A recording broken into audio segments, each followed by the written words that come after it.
Hola amigos de YouTube, somos Creepy Ghost, espero les guste, empecemos. Álvaro llevaba años sin poner los pies en el pueblecito de Galicia donde creció, pero la grave enfermedad que sufría su padre le obligó a desplazarse a la zona rural donde se crió para darle un último adiós.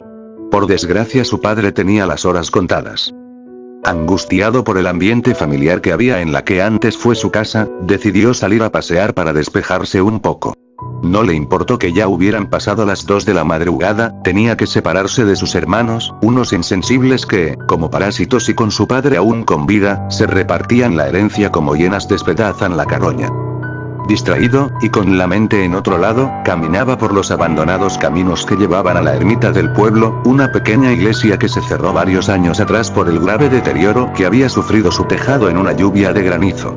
La ermita antes era la última escala en la procesión del pueblo, que finalizaba llevando la imagen de un Cristo desde la iglesia que había cerca de la plaza hasta allí.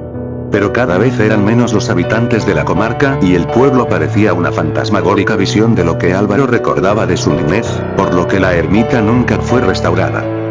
Cuando se encontraba a escasos metros del tramo final, escuchó una especie de cánticos. Su curiosidad le llevó a acercarse aún más, pero algo en su interior le decía que debía esconderse. Un frío indescriptible parecía metérsele en los huesos y comenzó a sentir un fuerte olor a cera quemada. Instintivamente decidió ocultarse tras unos arbustos para contemplar aterrado lo que parecía una romería fantasmal precedida por un hombre que con la cara demacrada portaba una cruz en la mano. Los demás integrantes eran aún mucho más aterradores, pues claramente podía verse que ya estaban muertos y sus rostros eran poco más que unas calaveras que movían sus escalofriantes mandíbulas mientras entonaban un rosario.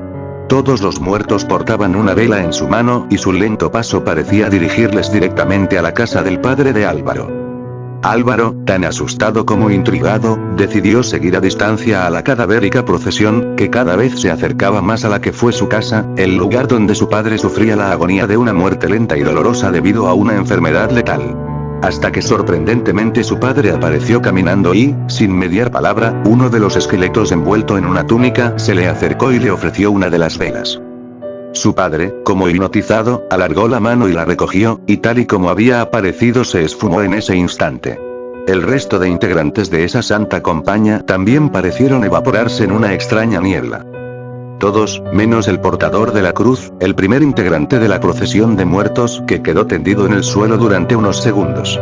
Pasado ese tiempo se levantó, y con la cara totalmente descompuesta por el cansancio y como si su misma vida fuera gradualmente absorbida por la compañía de los muertos, como un sonámbulo, comenzó a caminar en dirección al pueblo.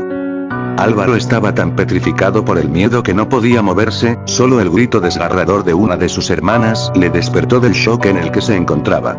Casi sin darse cuenta había caminado siguiendo a la santa compañía hasta escasos metros de la casa de su padre, y el grito confirmó sus más temidas sospechas. La procesión de muertos había venido a reclamar el alma de su padre.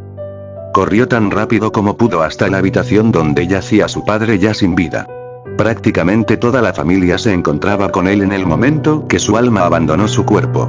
Álvaro entendió que la imagen que vio de su padre no era más que su alma uniéndose a una santa compañía con la que vagaría eternamente reclamando el alma de otros moribundos.